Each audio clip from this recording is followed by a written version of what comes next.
Hi you guys, welcome back to my channel.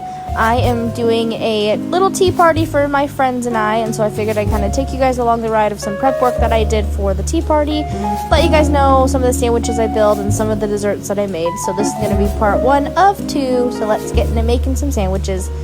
First off, I have a bowl and I have some pimento-filled stuffed green olives. I know a lot of people are impartial to those, but they are very, very yummy in these sandwiches. Go ahead and chop those up pretty finely and grab some cream cheese. You're just going to mix that together in a bowl until you have a pretty consistency. After you're done mixing it all together, you guys can get some breads. I cut the crust off and put them in cute little squares just with some cookie cutters. So go ahead and grab the mixture there on your little spatula, pick up your bread. Just be very gentle when you put it on there though, because it will rip your bread. It's cream cheese and bread is fragile. So go ahead and make little sandwiches out of there. You can put them in any shapes you want, however much or however little filling you guys want. For the next sandwich, you want apples, spinach, prosciutto, and brie, as well as some bread.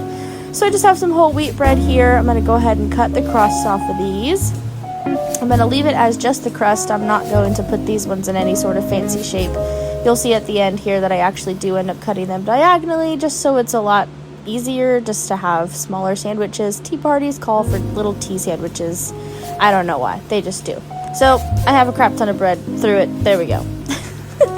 Okay, so you can go ahead and take your bread, and then I put a little bit of mayo on them, just on the one side. I got the real mayonnaise. It stuff's good.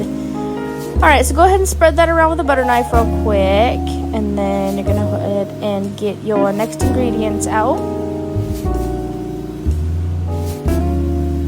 So you're going to go for the prosciutto first. I put 2 pieces on it just to make it a little more filling. I kind of just layered it up that way, especially since I'm going to cut it diagonally anyways.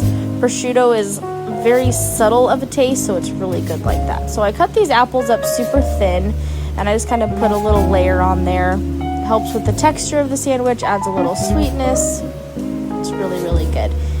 And then after that, I went ahead and just broke up some brie. Brie's a soft cheese, but I didn't want to harshen it up on the bread or break the bread at all, so I just kind of broke it up some little pieces, give us little pops of cheese.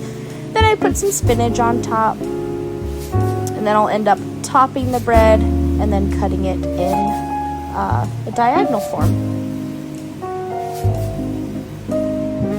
Beautiful, delicious, yum. I would eat this even not for a tea party. It's really good. All right, cool. Next sandwich, stick of butter. And I had like just a little bit of honey left at the bottom, so I threw it out in the microwave, so it's pretty warm. It's probably about 2 tablespoons worth over a butter stick. I put it on there, and since it was warm, I let it just melt down that butter. And then once it was melted, I had a pretty good mixture there.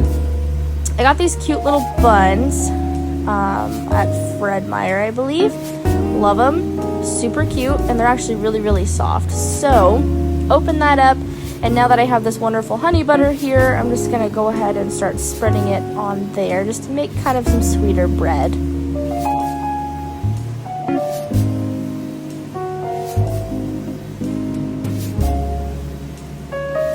Yum, yum, yum. After I tasted this on the sandwich though, because I made myself a little test sandwich, because you know when you're cooking you gotta make yourself a taste.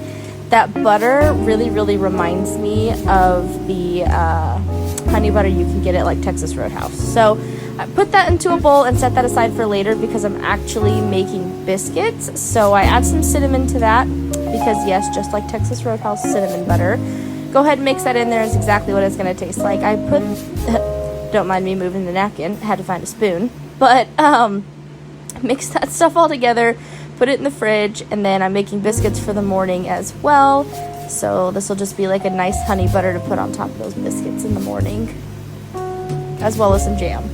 All right, so now I have some cream cheese, and then I'm gonna put some rich flavored clear vanilla. It'll help keep that yellowish color out of here.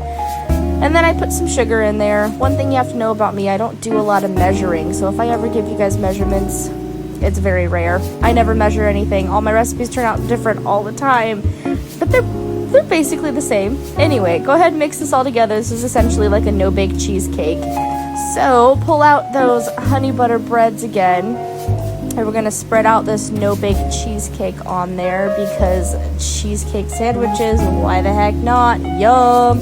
So I put some on both sides just because I'm gonna actually go ahead and slice up some strawberries really thin and put them through the inside here, which is amazing.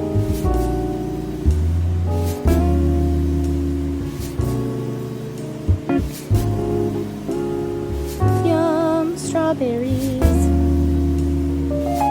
You could probably actually freeze these too and they'd be really awesome, like cheesecake ice cream sandwiches. So yep, that's what that one looks like there. Probably end up cutting those soon too. So now I have some white bread in this cute little cookie cutter here. Again, you can do any shape, any whatever you please. I just like this shape. It was small and tiny, and for the sandwich I'm making with this one, it worked out pretty well. Also, I can get 2 rings out of 1 slice of bread. So that worked out pretty nicely as well. And I just took some organic strawberry spread I got from Costco and filled up some little sandwiches. Now I have little jam sandwiches and they're really freaking cute. Alright, cool. Now I'm going to take the cookie cutter again, but I'm going to go in with some wheat bread this time. Ignore my cats going psycho everywhere. Jeez. Anyways, I go ahead and put some mayonnaise on top of this one little ring here. Don't worry about spreading it around because we're also going to take a little bit of lettuce, cut in a circle as well, and it'll smush all that mayonnaise around on the bottom. Put a little piece of bacon, top that with a little cherry tomato.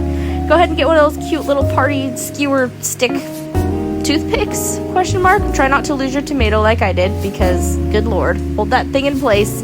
Stab that through, and then you have a cute little BLT bite. I love them so much. Be sure to push it through all the way to the bottom though, because yes, you will lose your bread. So stick that on a little platter, and they're so cute and they're so stinking good, guys. All right, cool. Here is my finished platter of sandwiches that I made for that cute little tea party, and I'm so excited. I will show you guys a little bit later. Feel free to subscribe, and I'll see you guys in part 2.